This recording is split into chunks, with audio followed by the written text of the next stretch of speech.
he can kind of go either way with it. Like he's like playing it safe. Like if everybody reacts really negatively to this, then I can like be like, oh no, we weren't doing that. But I feel like that's his plan, and I think it works. Um, It would be interesting to come up with a list of those things because I feel like Batar is one of those also, where you can have Batar healed off screen and like not go and continue the deal with Odium slash Taravangian, or continue the deal with Taravangian and be an yeah, inside man woman. I would be interesting to look at because I think he did a lot of that where it's like in a 10-year time skip between now and when he writes Stormlight 6, there's a lot he's of got options. options he has for what to do and where to take Yeah. things.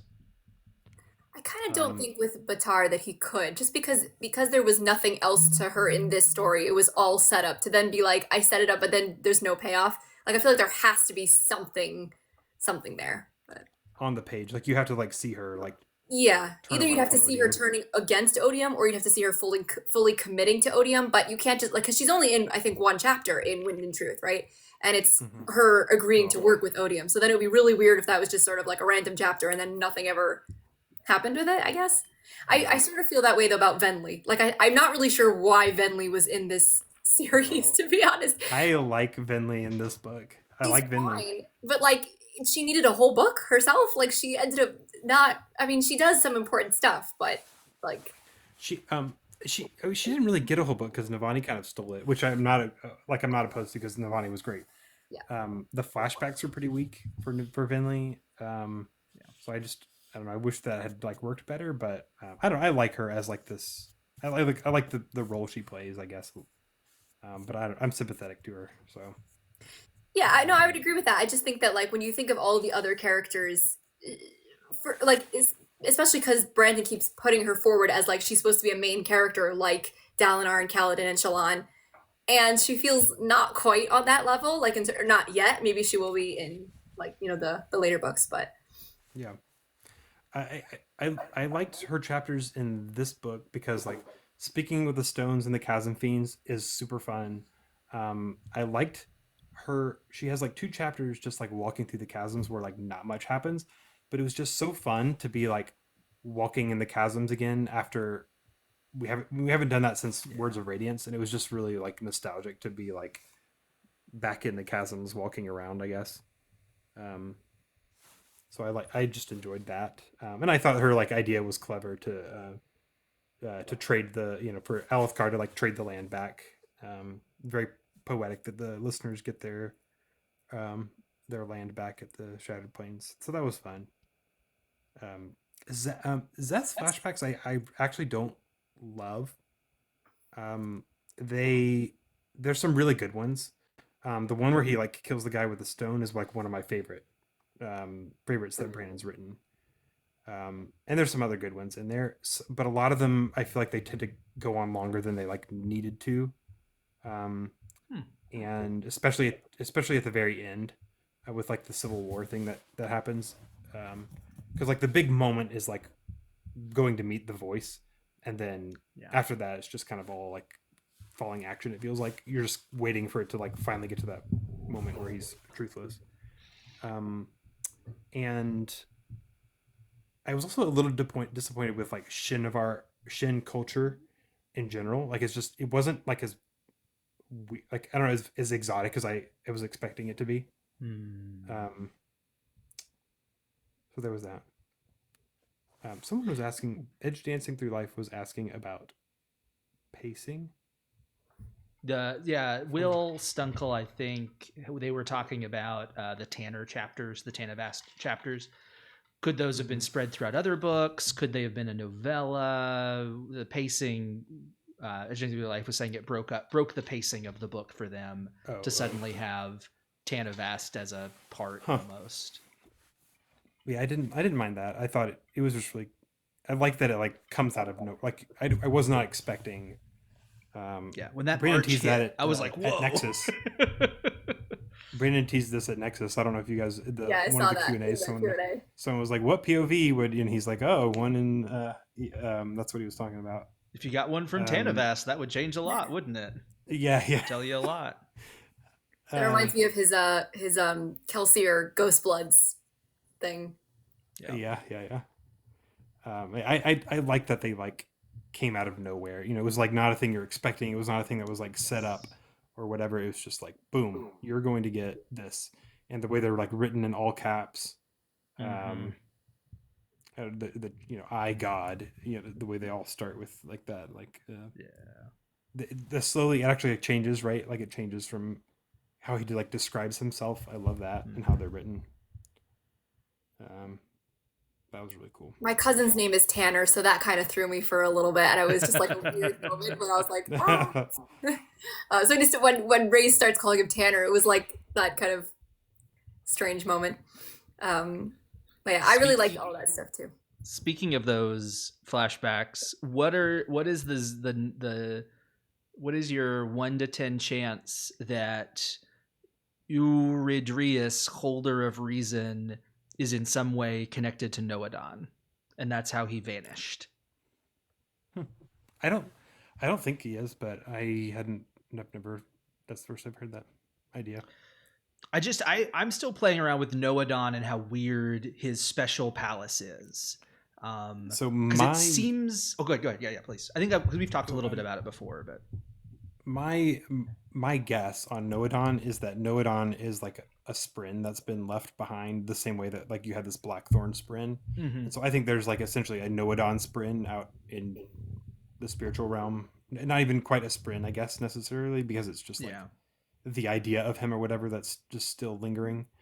Um, like a spiritual maybe shadow, there's sort of. yeah, maybe there's a sprint. Maybe it's a little bit deeper and there is like a cognitive aspect to it. I don't think so because then I would think that would imply he's like wandering around Shadesmar, and I don't get the sense that that's the case. But I Yeah. think there's just this like spiritual like idea of him that exists that's still there. Um, I hope he doesn't just like.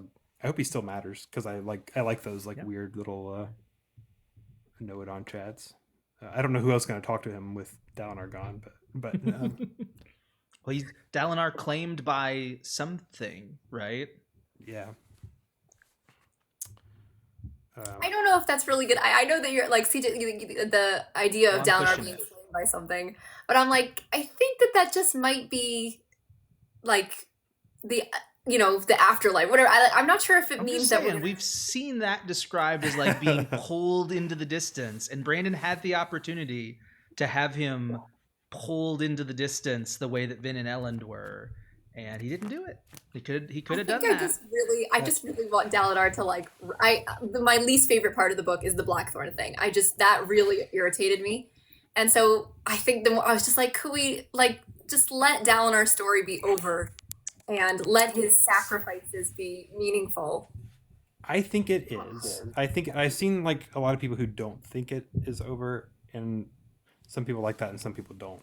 I think my understanding of what Brandon is doing. This is all like I don't have like text for this. This is just like meta arguments, I guess. But my sense of what Brandon is doing is that because like Dalinar died and went to the Beyond, I think that Dalinar's story is done, and I think that the Blackthorn is basically like just this new.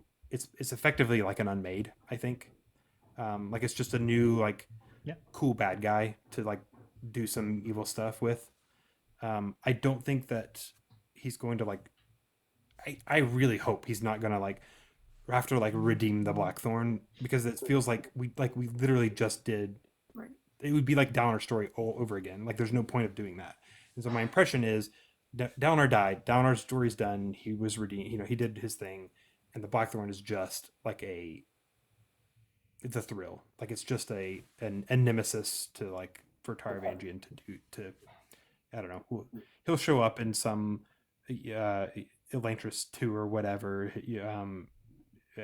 with his bazooka, Yeah. laser gun, whatever it is, you know, attacking the city, Well, that was and all the the Cosmere people vision. will be like, "Oh, it's him," and you know, Yeah. it'll just be kind of like a fun bad guy. So you don't think that he's going to be like on Roshar? Like you don't think he's going to be in books 6 through 10?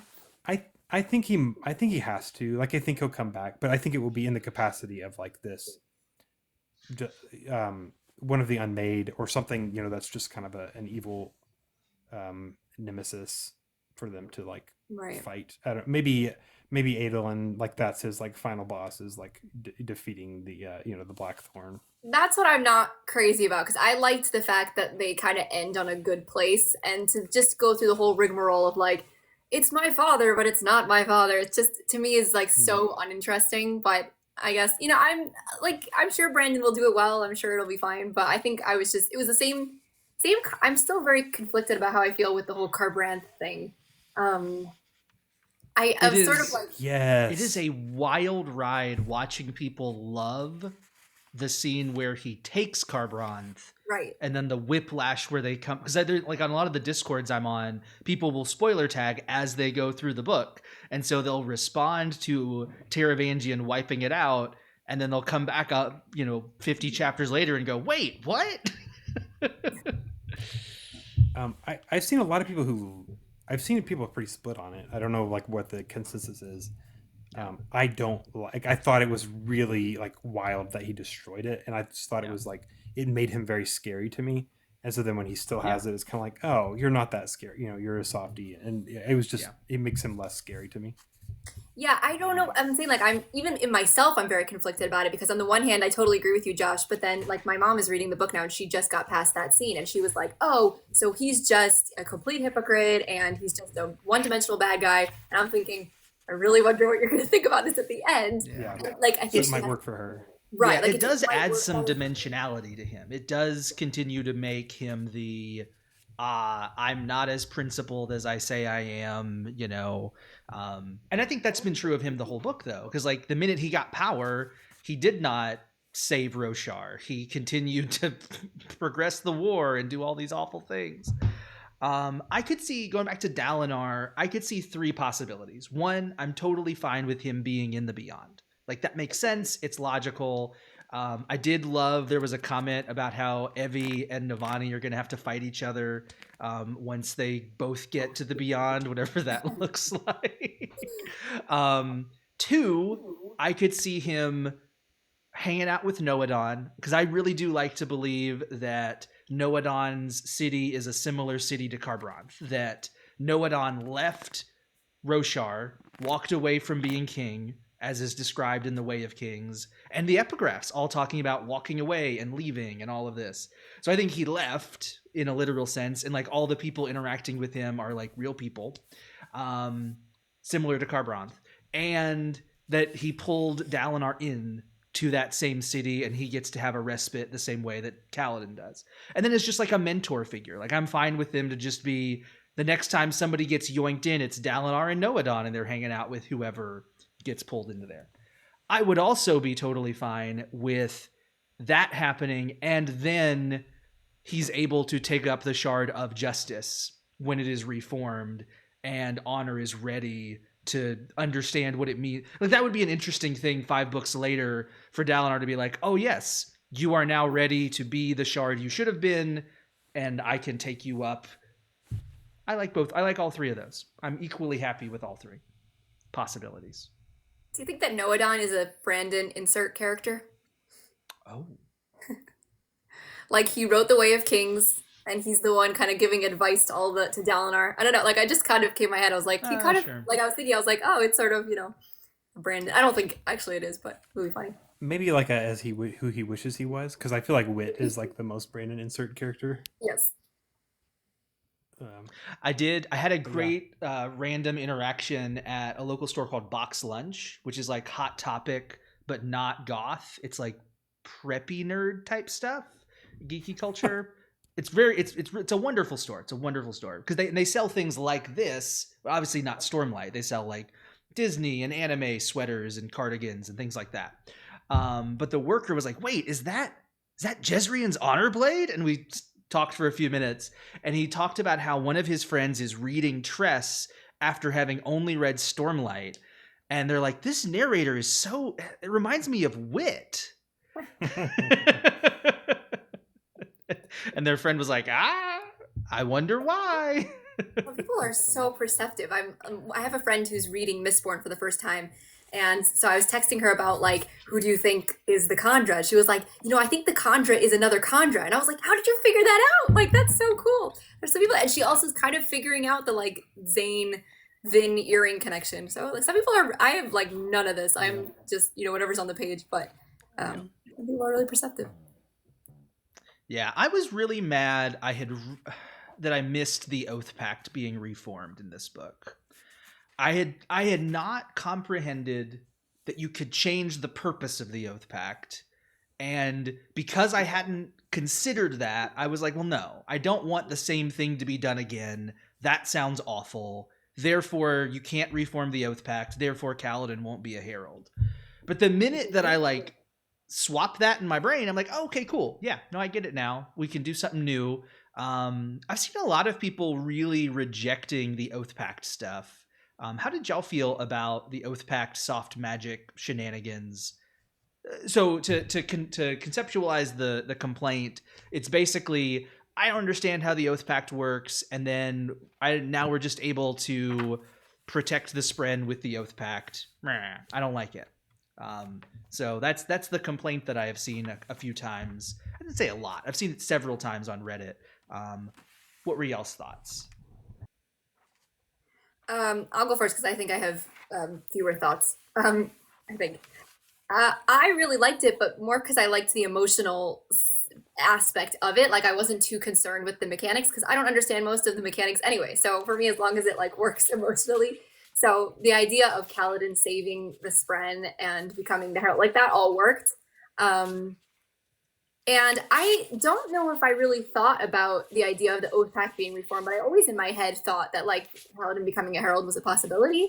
So to me, I didn't notice anything. I wasn't like so focused on like, is this working within the magic system? So for me, it worked. But I think I always rejected the idea of Kaladin being a herald because I just assumed it implied like him like them redoing the Oath Pact exactly as it was, and so I hated that right. idea of him like going to get tortured to hold back odium that already has been proven to fail.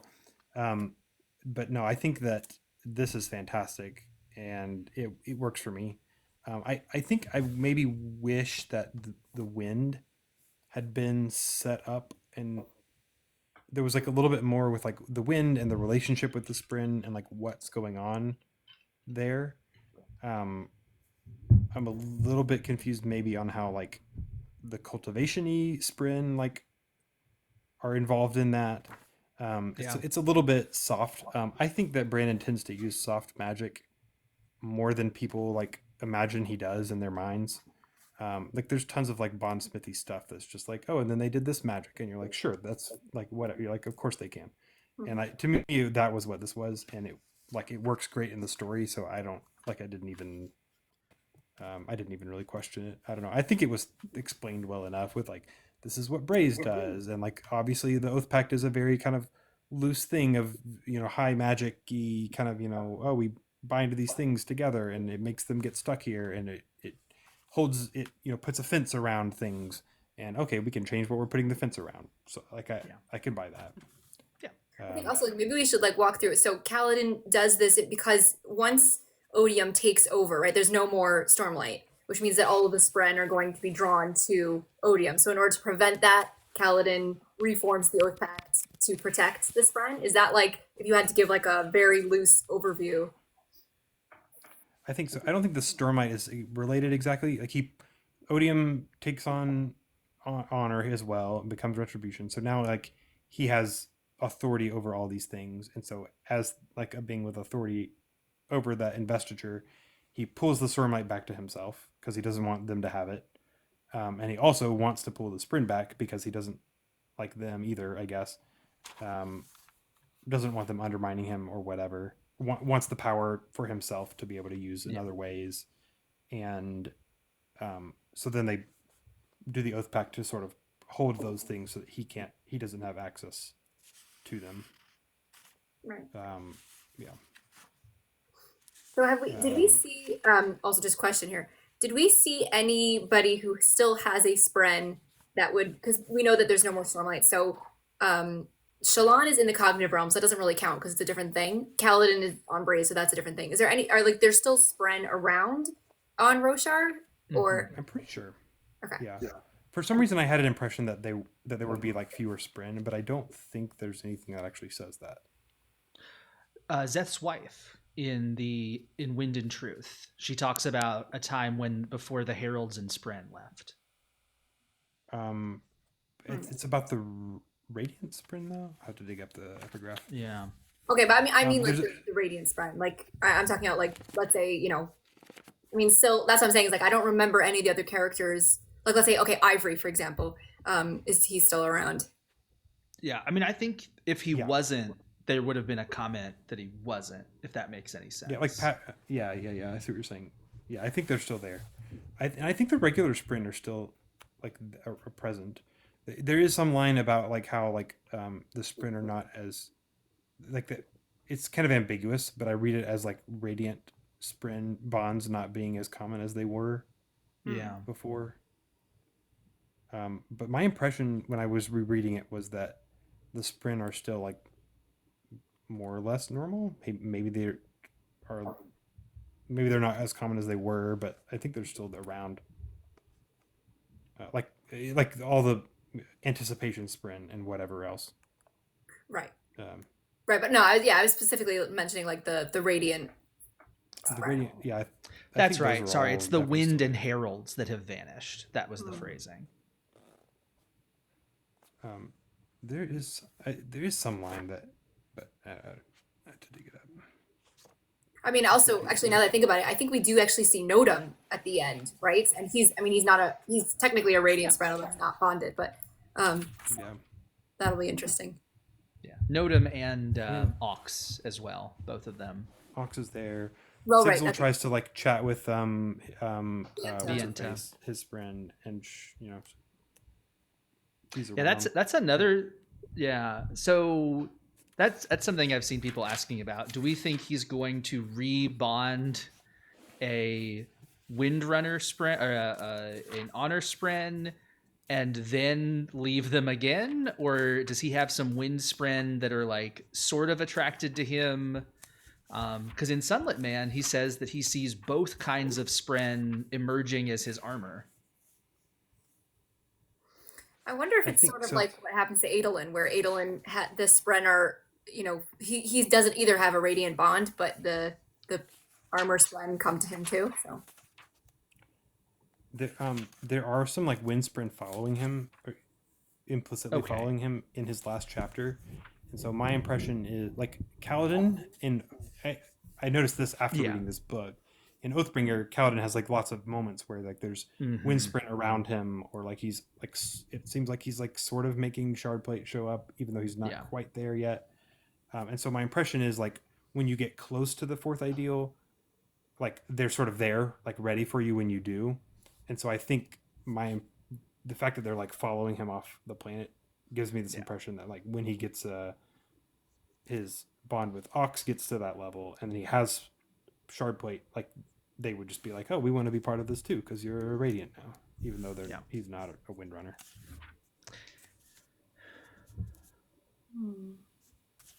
Sorry, my brain just went to the like talking about his spren being Ox is like it hurts my brain a little bit because like I guess it's a spoiler for Sunlit Man and Wind and Truth simultaneously. It's just a weird Something like that. like you like it's not relevant. It's just weird. Like is telling you that his name is AUX. Like his Brandon tells you his name's AUX 12124. So like, It's such a. but then when you get to Sunlit Man, if you read that after this, then you'll be like, wait, Ox. I know a Spren named. I don't know. It's like Well, that's the whole is debate, giving I you the think. inference a spoiler, right? Is like telling you, hey. I don't know. It's a weird. CK, It's a weird. You know one. that everything is a spoiler. Like on the internet, there's nothing that's. I mean, even like the painting that I did of Zeth on Shinovar, and I was like, okay, this is not really a spoiler. If you've read any of the Stormlight Archive books, you know that all of the or not all, but a lot of the flashbacks start like. And somebody was like, "Isn't this a spoiler?" And I was like, "Not really. Like the fact that he's in Shinovar should not be a spoiler." But no. Wind and Truth does manage to spoil the ending of Warbreaker. Effective, like if you're paying really close attention. Oh yeah. You're Yes. spoiled on a character, like a character's ending in Oathbringer. I'm sorry, Warbreaker. I don't know. I Warbreaker, don't know if because there's it talks people about who have not read it uses Warbreaker. their like god names, but it talks about Vasher killing Denth, right? Nightblood talks about that, I think. Or are you thinking of something Trying to remember different? if it's that specifically, but yeah, but It's something like that. it's Yeah, yeah, it's stuff about him. yeah. There's just like some stuff that's like, oh, that was like a huge deal to like figure out. Well, I guess they mentioned Vasher. They mentioned him by name as Vasher here for the first time, They do, and they mentioned that he created and blood. So, or yeah, whatever. and I don't know. There's people in the people here who are like listening. There's only 4 people, I guess. So if you have not read Warbreaker, close your ears. They, I might be forgetting some detail, but I think what it is that um, basically gives away that like Vasher is like the returned who, I think it calls him he has like there's like 2 like returned in Warbreaker who are like in like their history, like one that like started the war and one that Oh, ended sure, sure, it, sure, sure, and sure. it's like they're both him, and it gives away that twist basically by I think Nightblood refers to him by like those names. Mhm. um it's like subtle, but like if someone's paying attention, it's like, oh, this is who he is. Yeah, that's fair. Like that's a bigger thing than just Vasher new Nightblood, or the like can. Yeah, I see what you're saying. Like that is a bigger level of a spoiler than just these characters exist. That he survives, right? Like, oh, he survives. Okay, and then he leaves the planet. Okay, why? Yeah. I see what I, you're saying. I have seen one person who's still reading the book on TikTok, sharing his reactions, who has read Stormlight first, but he was like familiar. I think he read Mistborn, maybe just the first Mistborn book. He might have just read Final Empire. Maybe it was the first trilogy, but I think he just read Final Empire, and he sees Kelsier's name show up in this book, and he's like, "Why is this guy alive? He got wrecked. I'm definitely sure he's dead." Um, well, this is a fun way to, Yeah, it interesting is. way to live. Yeah, which is even funnier because Brandon has the perfect out of just calling him Thydakar always. Yeah, Um, it was a so choice. it was definitely a choice. I Um, mean, there were a few of those. Like as we were talking about the Tanner flashbacks or story mode or whatever, he calls out At as being a kindly person again. Like it's like the third time that At is referenced at all outside of Scadrial, and every time it's like At, the kindest of us, At, the gentlest of yeah. us. Mhm. The what was a funny thing in the beta? Brandon accidentally like had At and Laris's names like swapped, and everybody was like, "What's going on here?" It just like had like with their associations with their shards were like flipped. Sure. It was funny. Um, just to go back, there was an epigraph in chapter 7.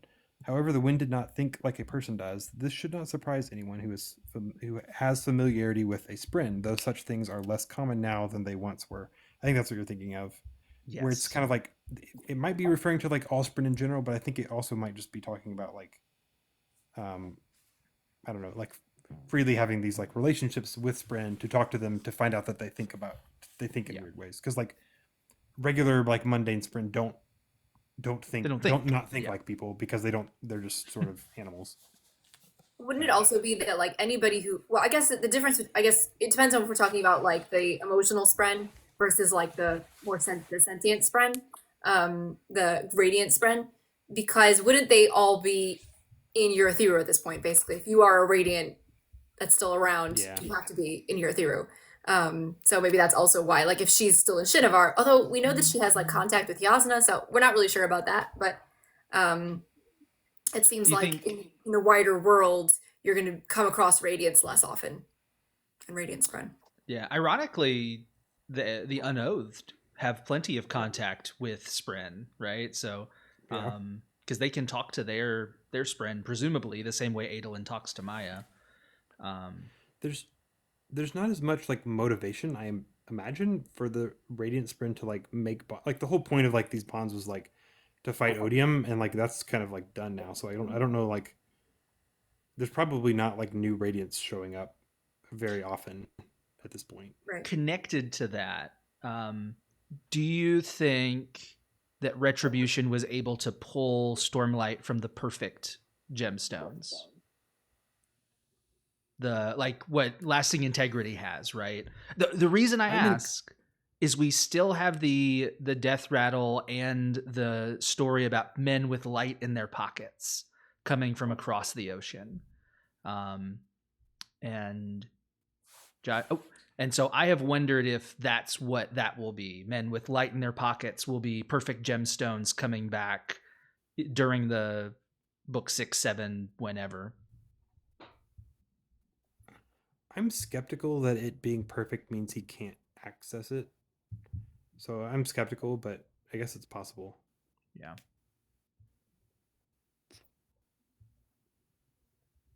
I'm not sure.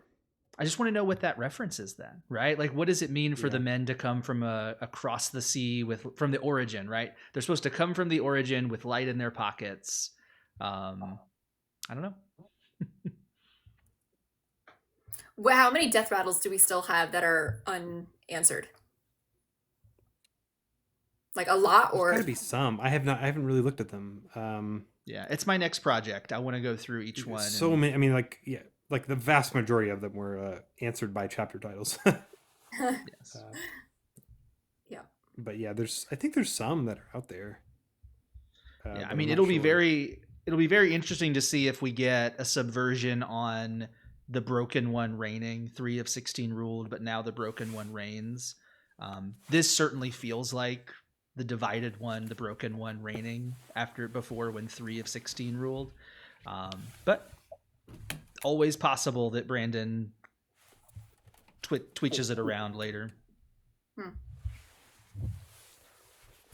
One thing I did not like was Sigzel's death rattle. It was just like bothered me that the one about him, Leighton, yeah, like Leighton gets that one death rattle when Moash kills him, and I just felt like it was like really like weirdly on the nose, like, oh, I am Sigzel and I'm here and I'm dying at the hands of Moash.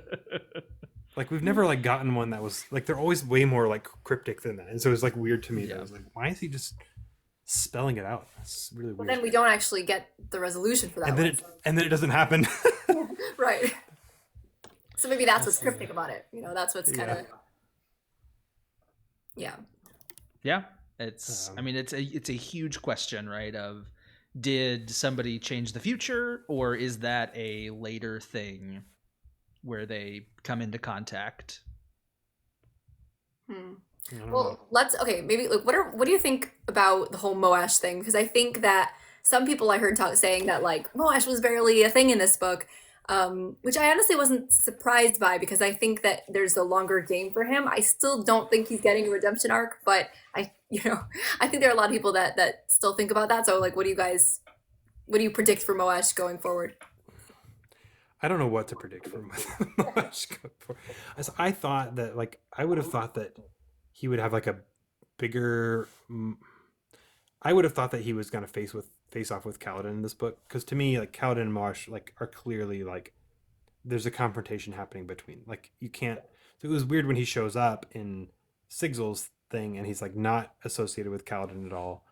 That's enough of a flag right there to be like, oh, he's not done, because Kaladin has to be the one that's finished. Whatever happens, it's going to involve Kaladin. I do think I liked his interlude and like the setup of like with Rays. He was very give my emotions. I don't want these emotions hiding from like the things that he's done. And I liked the turn that Taravangian gives him and pulls him into of like, no, I was justified in the things I did. And I thought that was really cool. The rest of the book, I don't know, like, he's just sort of there fighting Sigzel, I guess. And I don't have very many feelings about it, I guess. I don't dislike him being there or being involved, but I don't know. I don't have many opinions. I actually thought like oh, no, go ahead. I do think that he will show up again. I think that Kaladin will have to have some kind of face off with him. I don't know if it's like a redemption thing. I would still believe, like, I still think it's feasible that he could have some kind of a maybe not redemption, but like um, regret of some kind, or I don't know, maybe like maybe it looks like him like I don't know, being wrong and sort of admitting that and dying, but like teaching Kaladin like a lesson of like because there are some things that like Moesh has done that like he had like a good point. He was like um, there was something like righteous behind everything else going on with him, like his frustrations with things, and so part of me wonders if like maybe like Kaladin will sort of see that and see Moash as like this mistake, like he something he could have handled better or done better. Um, like see Moash as a friend that he has failed, and like how can I do better? You know, that might be what it is. I'm not sure, but I actually thought that the interlude with Moesh was the first time I felt any sympathy for Moesh in a really long time because it was just so brutal and it felt more like you kind of got the feeling of like this is a god using a person, you know, and it felt very, you know, there was a little bit of sympathy there for Moesh. Quickly gotten rid of what he does after, and like what you're talking about um, you know, him still feeling justified in everything that he's done. But so I think, and I thought that the kind of the not callback, but sort of the hint to the hemalurgy was really interesting there as well. I don't know if going forward is that going to be something that we see more commonly, but it was an interesting little aspect. I'm skeptical it's going to be like common. It just feels like there's like so much going on to like not need to introduce like this whole like, oh, by the way, now we have this whole other magic system in the books. Um, because I think there will be more magic things that are not that also. But I could see it being like a thing that we like see pop up in a few like rare cases. Like I don't think it's going to be like this whole like magic system that we explore. Like here's how you make these spikes, but like it might be like a thing that pops up here and there. Um, it makes like hemalurgy is fun because like you get to like just like do whatever you want with it. You know, like do you want some like crazy giant blue monsters? You know, sure, stick a spike. So like you can do like some like just crazy stuff with it. So like I would be totally down if Odium's like, here's some new monsters for you guys to fight, and he sticks some spikes in their eyes, and here's a fuse that has all of the surges that you have to fight. Like that sounds fun. Well, I'm really interested to see sort of like what is the world like under Odium's control? Like how does how does all this work? Will be that's I think we joked. I think it was on we were like on a Discord call and we joked about him calling the rest of the series the Void Light Archive, which would actually be I think that would actually be pretty cool. But it'll be really interesting to sort of see how the interplay between now like the last remaining human under human control, which is basically Urithiru. And then the rest that'll be really and interesting. And Daisier. And Daisier. But could have been the whole empire. Could have been the whole Azish empire. No sun for you. Oh, I just realized that. I mean, it wouldn't have been ideal, and Fen probably wouldn't have gone for it. But they could have done a very similar trick with Yasna, Fen, and the listeners, where she like signs a treaty in secret that maybe somehow you find some Thalen law that doesn't require the council to ratify it, and now whether we win or lose, the listeners can be like, oh, actually we control Thalena, so our Governor Fen will be in control of it, but Retribution, leave them alone. Because Yasna's there, like, so there's at least a through line of Yasna being the one who does the treaty in the other one too. I don't know. Yeah, they didn't. They just kind of rolled over. They didn't try to do any that. No, I was not for Venli. I mean, Venli was the only one who was like, "Wait, shenanigans! Let's do some shenanigans." I liked. Speaking of like, I guess my thoughts on the book, I did not like the Yasna debate very much. There's just like some moments in that where I'm like, why didn't you say this, or why did you fall for? Mostly, it's like I feel like she doesn't understand her like the whole like her moral ethics. Like I feel like she should understand it better than she seems to, and that really bugs me about her her chapters. I Yeah. do. It made sense to me that Finn like switch side. Like as soon as like they reveal that like, oh, all these other guys out there ditch the coalition. It's kind of like, dang, like there's no like Yasna didn't even like have to like lose the debate. Like it just made practical like there was no practical reason to stick with the coalition other than some sort of vague sense of Yeah. honor, like um I don't know, friendship. Like that was the only reason. There was no like practical reason to stick with them. So I bought that. Like I didn't need them to like try anything too crazy because I was like that makes the most sense. Like of course she's gonna do that. Um, I don't know. So Right. I mean, this seems to be one of the points of the book that is the most divisive is the Yasna debate. I think like because I agree with what some of what you're saying, but I also think that like when you're in a debate, you always at the end go, "Oh, I should have said this, I should have said that," and I bet yeah, Yasna like would do that as well. And so the way that I look at it is sort of like at the beginning, it's sort of like a mental exercise for her, and then as she starts losing, she starts making more and more mistakes. So I think like, and we've talked about the fact that like I think that we really needed a chapter like this where we see Yasna fail at something in order to build her up to give her a yeah. good arc in the back half. But yeah, for so many people, this is like their least favorite scene, or they have a really hard time with it. It like was my biggest problem with it wasn't like her like failing at the debate, even though it was like she gets to the end of the debate and she like has this like crisis of faith where she's like this philosophy that I've believed in, like the good of apparently I don't actually believe that. Apparently I put like my family first and then my country second and then like the good of everybody is like third, and like it's just like this thing that she's like surprised by, and it's just like really weird to me that she hasn't realized that or processed that before. So because it's not like a thing that happens in the debate, it's like afterwards she's like, oh my gosh, my whole like worldview is like in tatters, and I'm like, how have you not like how do you not understand this about yourself like Well, I before? think that's It the was just really weird to me.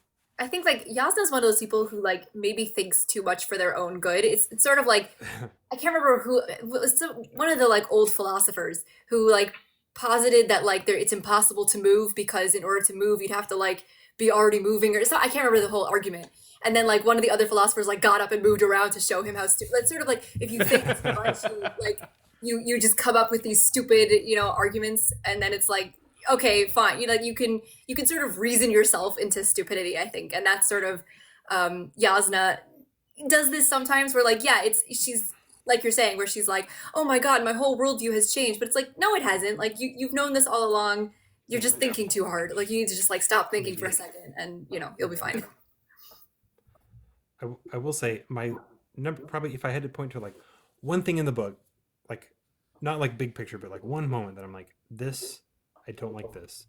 It would not be Yasna, it would be Gavinor. I hate I hate the Gavinor champion thing so much.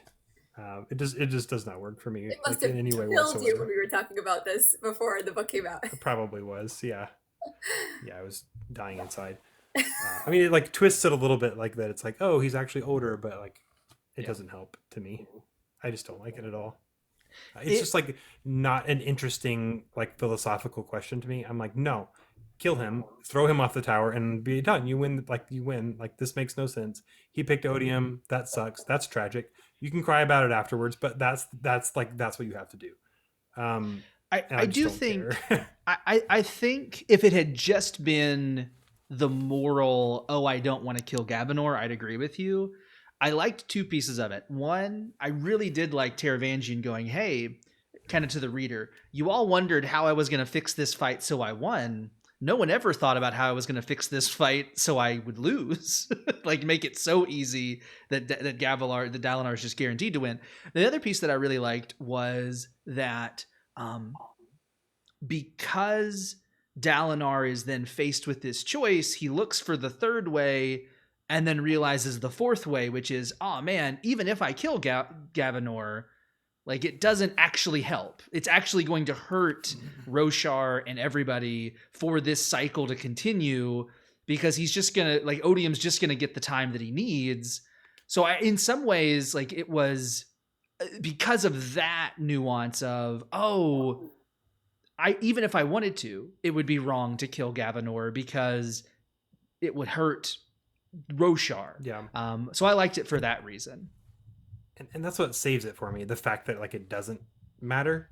But at the same time, if I'm being like grumpy about it, which I am, it's like it's ironically that like undermines like the whole point of having it in the first place. Like it's like, oh, this like big, difficult decision you have to make, and it's like, oh, but apparently it's not a difficult decision because it doesn't actually matter what decision you make.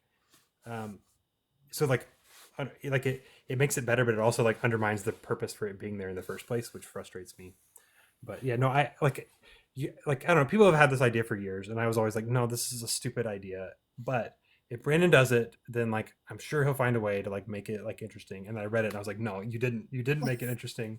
I don't like it.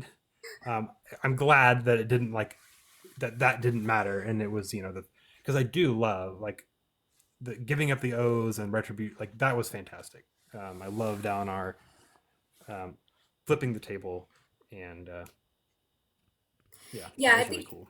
I agree with you. I always hated the theory, and then when we got to the end of day 2, when we were reading the preview chapters, I was like, okay, then I knew at that point. Once Gavin was going, I was like, yeah, okay, this is where it's going, and I was kind of resigned to it at that point, and so I was sort of dreading it as I was reading it, and I kept hoping that it wasn't, and I was like hoping that they were going to find some way out of that, but it also made like nobody else made any sense to me, and I knew it had to be like an emotional piece. I think similar to you, what saved it was that actually Gavinorf becomes completely irrelevant, and it's not about like Odysseus dropping the baby off the wall kind of thing. It's just completely sidesteps that, and it's Yeah. just it's and what I liked about it was actually in terms of Gavinor as a character, where he realizes what he's done, and it's just like he's frozen, and you just see like the tear like coming down from like his face, and just being like, I messed up, and like that actually to me was what saved it. I still think like you, I was sort of conflicted about it as well. It didn't bother me as much as like my initial the reason why I hated the theory at first was the idea of like the like we're talking about with Odysseus, like drop the baby off the wall. That whole is so stupid to me. Like I just hate that whole conflict. This was at least Gavinor is grown up, and so there's at least something to work with.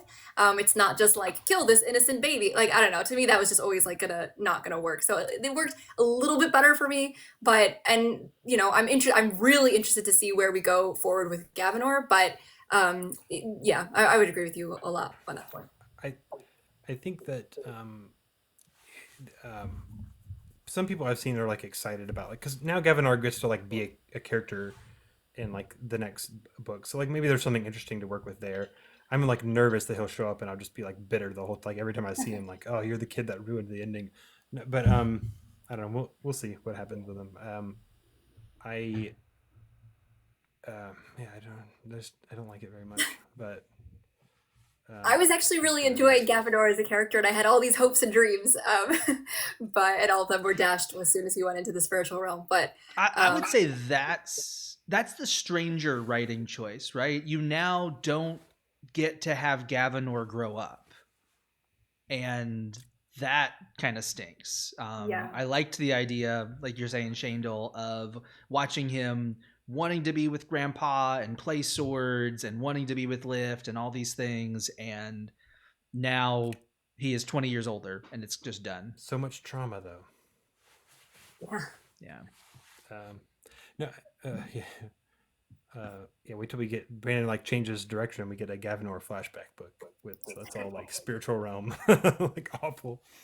Um, Well, no, like, I will say like did sorry, I'm now just pondering, like, so did Taravangian like take time to teach him arithmetic and like yeah, yeah, language, or is he like a just give them 20 like year a old like with the education of a kindergartner? Like, what's going on there? you don't have to teach him to read, so there's that. Uh, It's true. you guys don't like. I was in such denial, guys. Like this, like the entire book until like I don't know day like 8 or something deep into the book. I was like, no, it's not going to be Gavinor. This is just here's a red herring. Like I was completely in denial for most of the book that it was going to go that way. But yeah, Oh, I was in um, denial up until he literally said, "Hey, I did a Doctor Who and body swapped him with a flesh thing. Like literally until I read that, I was like, fine, okay. No, it really happened. I didn't by want the end it. of day 2. It was the best theory based on the evidence, but I didn't want it. Jason says same. That was, yeah. I did. Dan Wells actually spoiled this on the internet accidentally before, like back in like February or something.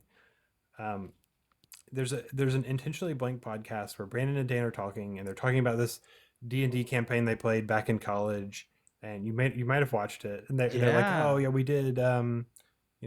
They were telling about their characters and all the stuff they did, and Dan's like, oh, and the way that campaign ended was so great, and Brandon's like, no, you can't talk about that. I'm using that for the ending of Stormlight 5. Several months later, this is like February, I think, of last year, maybe March.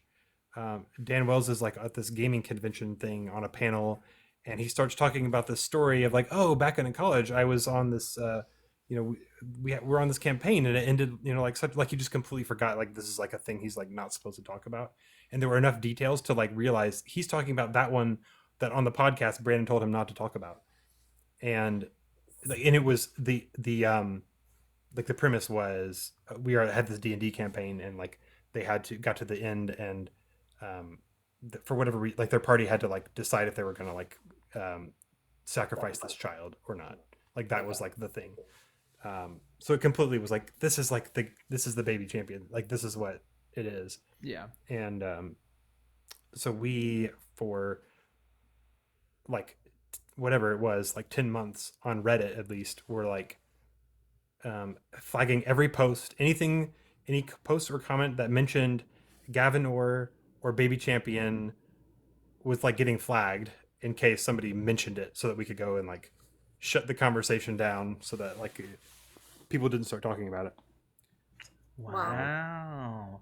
Because I remember that being talked about on Intentionally Blank, and I kept waiting for something to spill out, because I was like, that's a lot of like information, right? I mean, that means if he ever has talked about the ending to that campaign before, you just have to go find it. So I'm surprised that Brandon said that, because that's the thing that's going to make everybody, meaning if he had just let him talk about it, then nobody would have known anything. The fact that he says, oh, I'm using that for the end of Stormlight 5 is like, okay, well now we can find out what happened to the end of Stormlight 5. Yeah.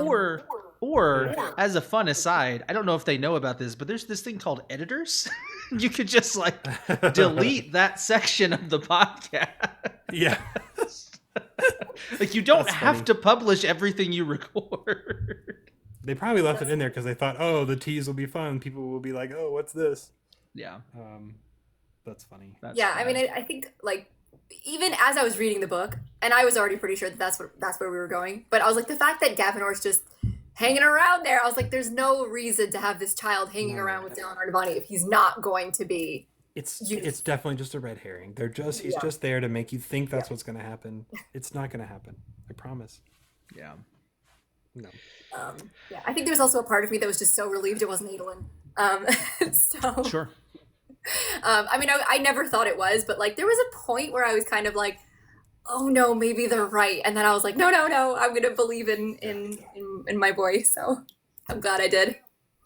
But I mean, it's really interesting, sort of seeing the not fallout, but sort of the response to Wind and Truth.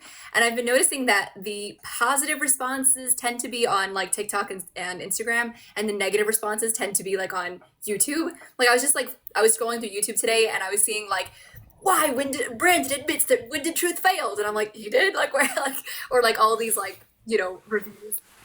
But actually, Josh, I saw you were like responding to somebody's video here on TikTok, and I was like reading through your whole comments. But a lot of the negative reviews that I see tend to be like, it's too long, and I'm like, I mean, okay, like that's that way. What? I don't feel that way.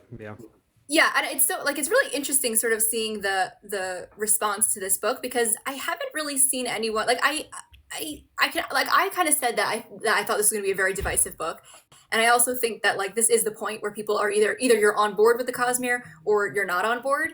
But the vitriol towards this book, I don't know if you guys have seen like it just feels weird to me. Like I personally loved it. Like it was, you know, one of my tops for Stormlight. But like you're saying, Josh, like it wasn't your favorite. It was your least favorite in the Stormlight. But I think you probably still enjoyed. Like you're not saying I'm done with Brandon forever.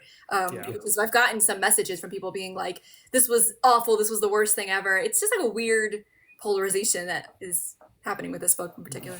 the the fascinating thing to me is like I don't feel like there's like a very consistent like source of like why people are mad at it. Like I just see like opinions are like all over the board. I've Yeah. seen I've seen people who don't like every story arc. There's somebody who doesn't like it. A lot of people complain about editing on the book, and they all like it feels like everybody who says that in some like vague like you need a better editor, you need to like whatever, like very like I feel like people mean very different, like that means different things to different people. Right. Like they're not on the same page of like what that actually means. um so like it's just like funny to me that like it's I don't know that the opinions are like so everywhere on it. Um so yeah, I don't I do know a lot of people. I interact a, in like one or two Discord servers that are like general science fiction fantasy spaces. um, and I think that there's a lot of people are frustrated with the line editing in the book. They feel like Brandon over explains things. Like a character will like I mentioned somewhere on TikTok, I think in a comment somewhere. No, it was actually somewhere else. Never mind. For example, like the Kaladin's first chapter, it's like he Kaladin wakes up and it's like he felt good, and it like there's like a whole paragraph about like this is like all the ways that Kaladin felt good, and then you see it in his actions and his interactions with his mom and his dad. The whole chapter is like iterating over and over and over and over and over again. Kaladin felt good, and like you don't need like all of like you can. And so I think their issue is not necessarily like too many words in and of itself. They just like prefer writing that is more elegant. Like that doesn't need to like say this five different ways. And so that's a very common thing that I see. It doesn't. I've gotten to a point where I can like understand that and I can identify it, especially if someone points it out to me. I'm like, okay, I understand like why this is frustrating to you. It doesn't bother me. Um, that's the thing that I see a lot. I think with like general science fiction fantasy authors, they just don't like the way that Brandon writes. They wish he was more concise about things. Yeah. So that's a big thing. I do think that a big thing that Wind and Truth is facing is Renan and Verlaine. Oh yeah. I was like skimming over Goodreads reviews, and there's lots of people who are like 1-star review. This book is too woke, and like that's like. So I think that's a big thing that's happening on Wind and Truth also. That's my favorite controversy to get mad about for the wrong reason. Be like, yeah, can you believe a human and an alien would have a relationship? Yeah, can you believe a white man and a black man would get into a relation? Like just like completely focus on the aspect they're not upset about and like kind of highlight, hey, wait a minute. You probably shouldn't be upset about the thing you're upset about either. It's kind of funny because I do think that Brandon can be a little bit on the nose with some of his messaging, particularly in stuff like that. But I didn't feel that way about the Renard and Relaine. Like that's funny. I haven't even seen any of that because I'm not really on Goodreads. But there are definitely times. I think even going back to like Oathbringer when they are all sitting when they talk about Dre having a boyfriend, and then Kaladin's. I can't remember exactly what the scene is, but it's like very on the nose of like. Like Brandon saying like this is what I believe is right, or there are times like that I felt that it's like even with like Rushu where they brought up and I was like all right, like it just felt like did we need this? I understand what you're trying to do, but it felt like tokenization rather than having it be an important part of the story, whereas with Renard and Relaine it's an important part of their story, so it's not it didn't feel in your face as much. But I mean, yeah, whatever, people are going to be people. But I agree a lot with what you're saying before about like the prose stuff where I think as Brandon gets more invested in his own prose, the worse it gets. And I'm like you, it doesn't bother me too much. Like I'm not the kind of person that really needs gorgeous prose, but I did also feel with this book that there were times where I was like that probably could have been worded better. But I also think that like in the grand, like what I was talking about this with my mother last night, and we were saying that there's nobody that's doing what Brandon is doing in terms of like the scope of the Cosmere. And I think with Wind and Truth, if you're expecting it to be like Rothfuss or Martin writing, you're not going to get that. You have to just accept that. But also the emotional moments, the satisfying ending moments in this book are so good that to me, like all the other stuff goes by the wayside. Like, yeah, there's some clunky dialogue here and there, but and some cringy like humor and stuff like that. But I mean, There's that too, yeah. that's by the way, that's been the one of the biggest complaints that I've seen, and I totally agree with that also. And I hope Brandon sees that and is like, Chapter 10 was too far, Brandon. Chapter 10 specifically. Chapter 10 specifically. But so it's very like seeing the criticism for this book is very weird. It's sort of like all over the board. Just like like you're saying, like it's sort of one person will say this is the thing that they hated the most, but that's the thing that the other person liked the most, but then they hated it. It's so strange to me. But it seems like a lot of the complaint is sort of like Brandon didn't do what I wanted him to do, which seems like it's just honestly that's like I feel like most of my frustrations are like plot decisions. Like why did you choose to do that? Like Gavinor, like why did you have to choose to do like that with the plot? Which is it's what, like a personal preference thing that I just. Who would you prefer for the champion? Like what was your hope / desire?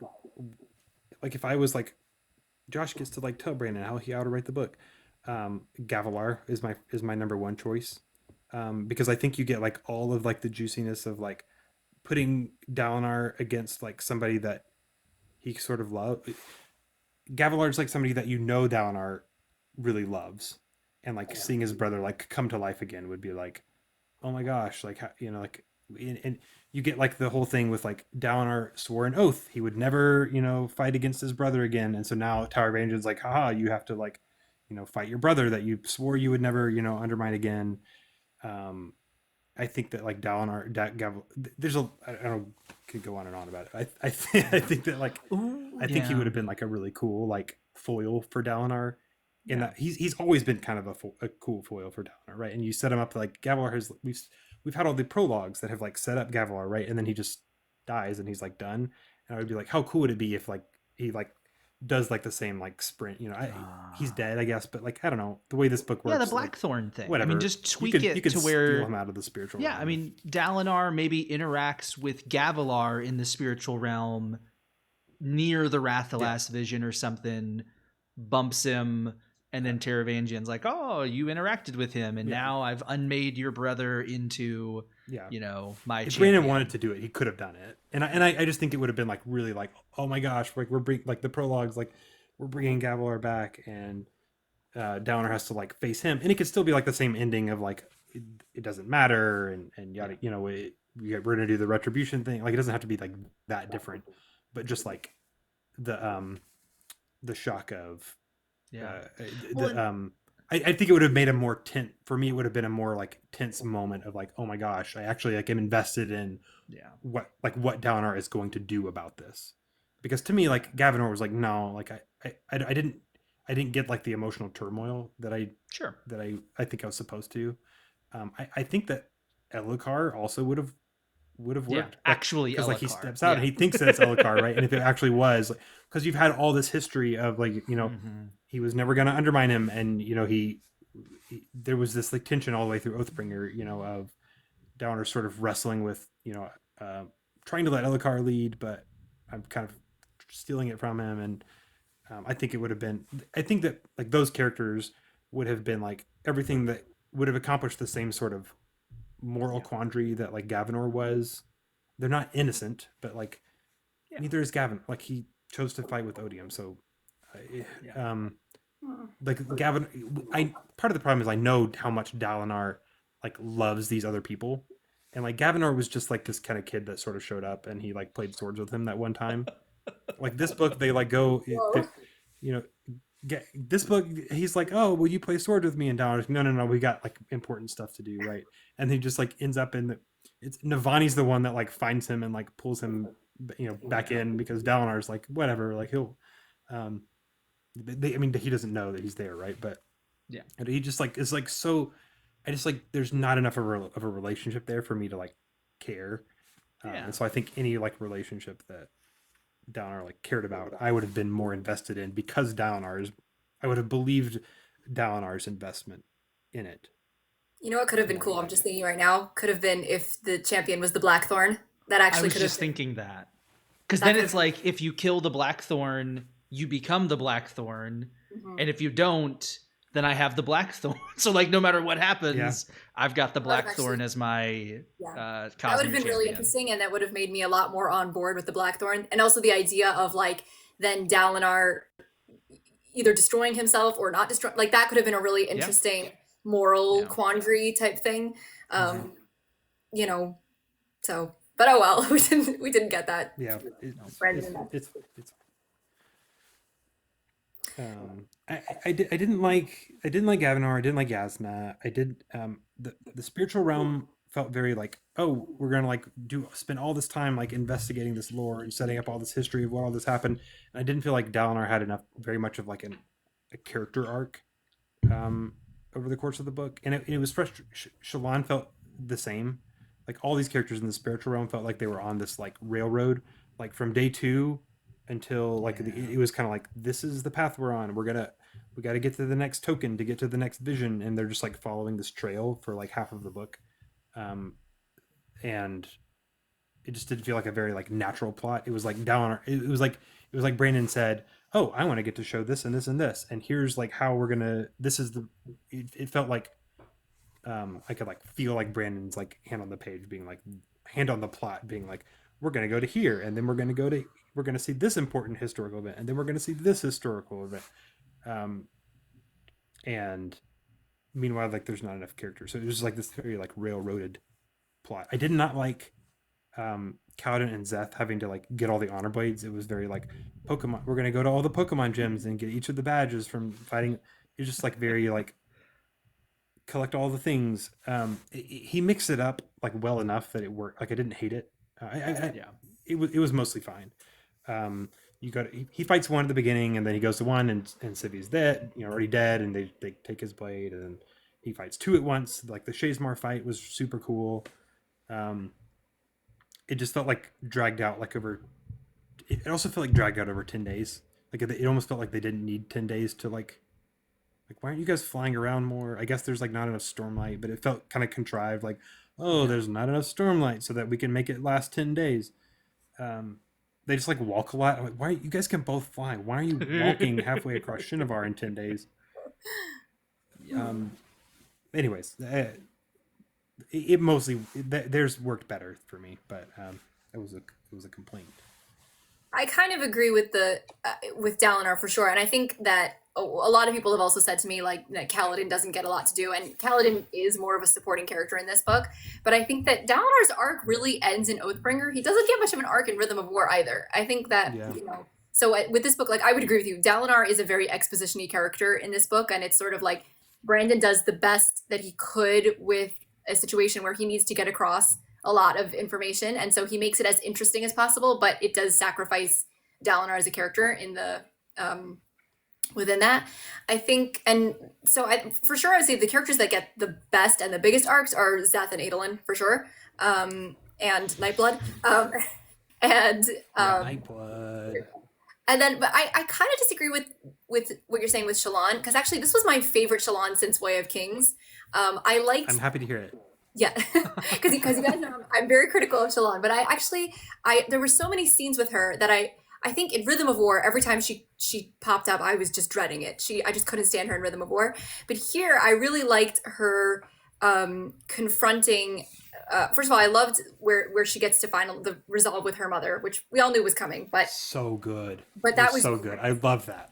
yeah, I loved the wedding scene with her and Adolin. It was a nice breather moment. It was a scene that I really wish I was like devastated that we didn't get originally. So then it was nice, and it was nice to see Shallan kind of finally sort of the same thing with Kaladin, where you see a healthy Shallan. I loved her figuring out that Eatel was formless, and her killing her. I thought was really satisfying. I do think that like you're right in that, or I agree with you in the she doesn't like the whole Mraize thing. Kind of just felt like we had to keep doing the same thing over and over again. But at the same time, I liked her finally becoming determined and saying, I'm not going, because it felt like, I think in Words of Radiance, Oathbringer, and Rhythm of War, it felt like her arc was the same arc over and over and over again. And so I liked that here it was finally she was doing cool things, you know? I loved the fight in the beginning with when she with Abadi, and even her fights with Mraize. While they weren't like they kind of were the same fight over and over again. At least it was Shallan doing cool things. Usually it's Shallan just like walking around being miserable and being hard on herself. And this was nice to see her actually getting like cool things to do. And I thought that she and Renard and Rlain made a cute team. So Yeah, she did. It was a great pairing up. I guess I kind of like wish that like she had been able to like fight Mraize like before the ending, and then she had been like involved with Renard and Rlain, like letting Badu Mishram, because I wish that she was like did a thing that like mattered, like that's on true. the grand scheme of things. I just like wanted her to get something like cool for like I don't know. And I think that like she had like there's a reason that like she was part of the one team that like got pulled there, like with her association, like with her mom trying to kill her. Like there was like she was there, had a right to kind of be there too at the table. I don't know that like Renard and Rlain was like a relationship that Brandon planned. So I almost like wonder if like Shallan was the originally one that was gonna like let it buy to Mishram free, and then like Brandon was like, oh, we can like do this with Renard and Rlain because they work super well for that. But I could see like a way that Shallan like works with it as well. I mean, I don't know. Just like the hate for, yeah, no, that's fine. I thought that I mean, Rlain for me is like such an underrated character in general. I love Rlain, but I really liked his story here, where he's sort of he is sort of straddling the line between these two worlds, because on the one hand, his own people, he feels a little bit betrayed by them. Oh, I was like, what is he saying? What is he trying to? But but no, so, and like that scene where the flashback for Rlain, when you see that like they send him off to be the spy, and it's sort of because he's the only one that like no one really cares if he doesn't come back. Oh, It's it's the so worst. It was so And so- sad. It was so sad, but then at the same time, then he finds acceptance with Bridge 4 with these people who he should hate, but he also doesn't feel totally connected to them either, because they treated him like a pet almost, and then they so I really liked that, then the coming together of him and Renarin is sort of these two people who both feel that they've been betrayed by their own, but they don't, it was just, I thought it was really well done. And then it made sense. Like I think that like some of the things that you're talking about, Josh, is sort of like we're kind of scratching our heads going, but why, Brandon? Like why? For what reason did you choose this plot point? And that one, to me, of the two of them deciding to free Ba'ada Mishram, felt like such a nice ending to this buildup that we've had, where we see both of them struggling with these things, and at the end of the day, they're like, no, this is the right thing to do. And for so long, both of them were sort of prisoners of their own societies and what they've been told is the right thing to do. So I liked that aspect of it. I do agree with Shallan was sort of there as like the cheering squad, I guess. I don't know, like, but it was nice to see them. She helped them get there, and then kind of did her own thing while they did the. Yeah. Anyway, I didn't mind that much. It was kind of like after the fact, I was like, dang, Shallan, like Kaladin got to be a herald, Dalinar got to like ascend and then do this all the thing, and Shallan like killed Mraize, and like that was her. Like, she deserves more than. But she's still around. She can do cool stuff. It seems. Next time. Yeah, I mean, it seems like since we didn't get her fifth ideal, that Brandon's maybe saying that as a mother, like she'll have to wrestle with some kind of truth or something. I don't know. That was odd to me. Shallan is on her 5.3 pi whatever ideal. Like Shallan's truths don't matter anymore, and I'm okay with it. Like I think it's reality is what I decided. Weird. To me, is what I think the Lightweaver fifth ideal ought to be. I mean, wouldn't that be hilarious if she is fifth ideal, but no one processes that fact because like she just did it in the cognitive realm and like moved on, then was in the spiritual realm? That'd be so funny if in 10 years he's like, oh yeah, no, she's been fifth ideal this whole time. What are you talking about? B Drahe, that's the fifth truth. No, I don't know. Like I don't need Shallan to like. I don't know. She doesn't need more truths. She's had enough truths. She's got 2 sprints. She can do anything that a fifth ideal whatever can do. She could do things that they shouldn't be able to do.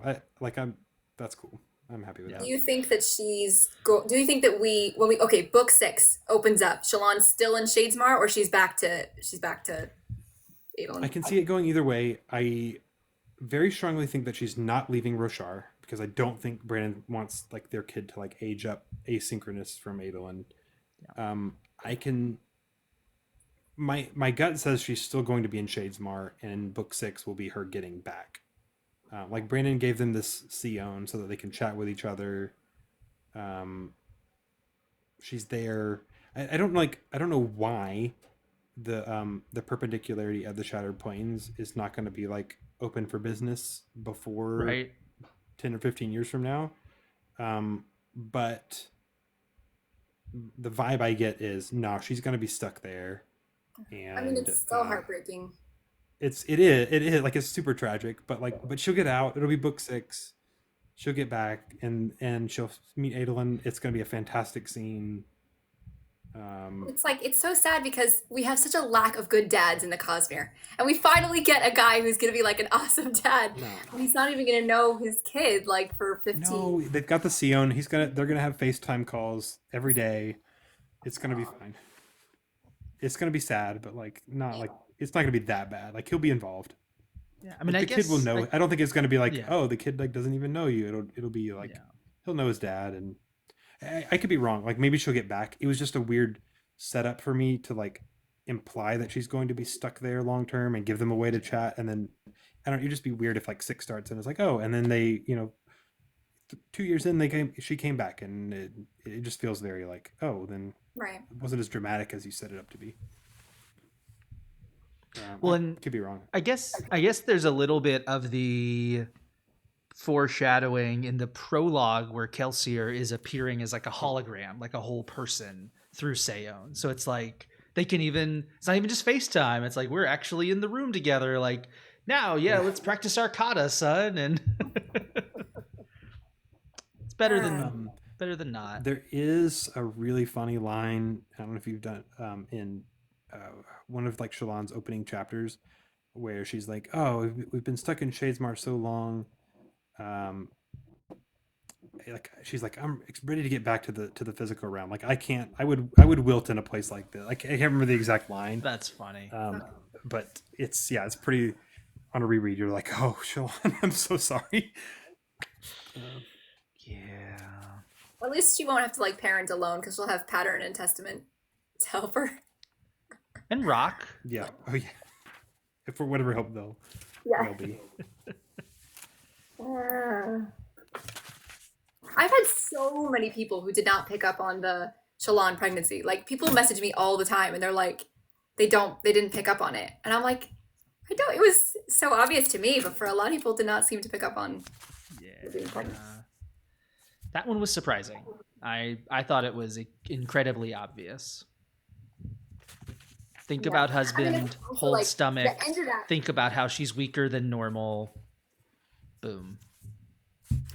I think also like the end of that book is so intense. Like even I was thinking back to like some of my original thoughts at the end. And I remember like I think I asked on the Discord, I was like, so wait, is Kaladin gonna be back? Like I was sort of in that like this sort of like when you first wake up and you're like, was that dream real? State where I was like, oh no. Now the more I think about it, I'm like, of course, like obviously that's what was being done there. But at the time I was like, wait, what happened? I don't know. It was so confusing. Because like he dies and like they bury him, but then he's still around.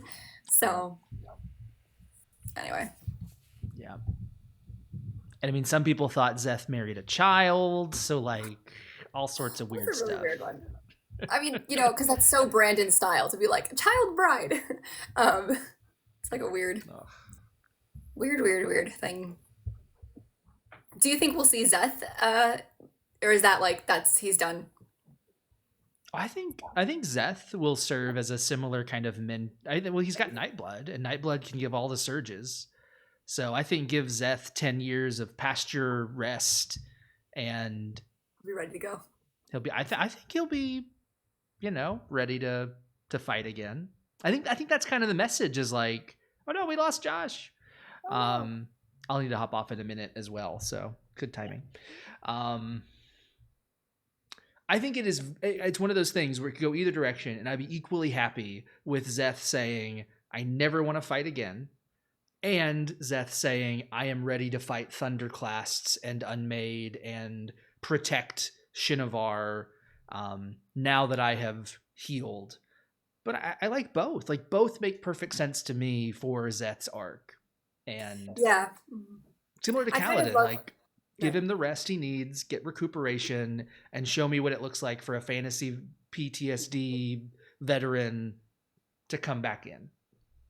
I kind of feel like that's what he's doing with Kaladin. I think with Zeth, like, because sort of Zeth's arc here was he didn't want to be a soldier, whereas Kaladin did. Like, even as a child, Kaladin wanted to be a soldier. He likes the fight, you know. And Zeth just wants to be a shepherd, and he just wants to like have his little family on the hillside, and so I kind of feel like I want that for him. I think we'll see him again, but I don't know if we're gonna see him go back into battle. Like the whole story here, even at the end, Kaladin says to him like, "You don't have to do this. I'll do it for you. Like I want to spare you from like tainting what you feel is tainting your soul." And so I think that, you know, but I think also the fact that his wife was the one who writes Wind and Truth means that she'll be important. So I think he'll be around, but I don't think we're going to see him going back into battle anytime soon. But it'll be interesting to find out. Yeah, I mean, maybe he'll be and Joshua, I think we're about to hop off. So yeah, I guess I can invite you back so you can say goodnight. Might as well. Yeah, I think it's equally possible. It's kind of similar to a lot of the things that Brandon has set up. I'm fine with Zeth living the quiet pasture life. I'm also fine with Zeth being a mentor figure. Like people go and train with the Honor Blade surges with him through Nightblood. I could see. Well, that's a nice I mean, there idea. was reference to Shinovar going over to Retribution. Like Retribution had gotten to the leaders of the Shin right before the end of the war, and so they were officially aligned to Taravangian. So I don't know what that'll look like either. He said he wanted to seek out the Skybreaker dissenters, right? So That's right. I'm right. guessing he might do that. I don't know what that means exactly. I hope that we finally get some like decent Skybreakers, and some decent Dustbringers. That's Dustbringers. Yeah. number one. Whatever happened to that wish list. Dustbringer? Did we ever see her again? That one who was working No. for Taravangian? No. Oh, no. Yeah. I don't know what happened to her. She and also the Skybreakers did not attack Urithiru like I thought they would. Yeah. I mean, also we're gonna see. I saw you guessing that.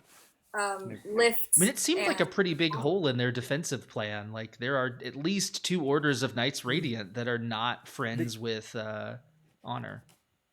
I think like they do have like the Oathgate. Like if they, I think my assumption is I guess that they're on like the battlefields doing something useful. Yeah. And so I guess like if they committed them to fighting Eritharu, then like it would be pulling away like resources from those, and it would be pretty easy for them to defend.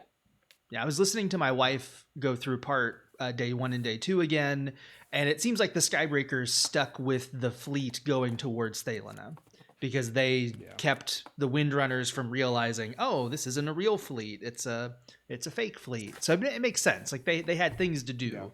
And I guess it was There's just some of them Milana there. was the only Dustbringer. So Some of them are definitely on the Shattered Plains. It mentions them being there. So like if you pull them away from that fight, then they've got to like fly halfway across Rashar, and then they can be like, oh, okay, we'll just go through our Oathgate and fight you over there instead. And under difficult circumstances, it's just kind of like a tough place to, I guess, assault on 10 days notice. yeah, But cool. anyways, All right. Next week we'll actually talk about Zeth's arc and Dalinar. Actually, we did much better this week. We got to like some actual We did. meat. So yeah. Are But you yeah, guys, before we go, are you because I think we're all on the East Coast, so are you guys getting snow tomorrow, or are you guys forecasted to get wherever you are? I haven't looked. They keep pushing it back for me. So we were supposed to get it this afternoon, and then now it's saying tomorrow afternoon, maybe? Well, that's interesting because you're further south than I am. Like we're gonna hopefully, I'm hoping we're gonna get blasted tomorrow, but we'll see. Oh, I'm now South they've swapped Carolina, it so I'm- to 7 a.m. It's supposed to start now. Looks like, and then noon is when it's supposed to turn into snow. So Oh, who wow, knows? okay. Well, I am praying for a snow day, so we shall see what happens. Good luck. Thanks. All right. Alrighty, guys. Good night. Have a good night. Bye.